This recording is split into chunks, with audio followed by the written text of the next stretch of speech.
Don't touch the plug with wet hands. You could get an electric shock.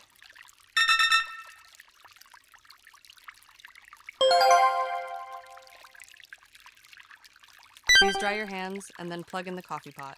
Good job.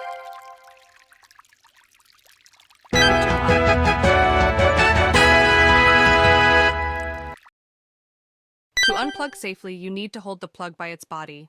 Find all the hidden plugs and gather them together.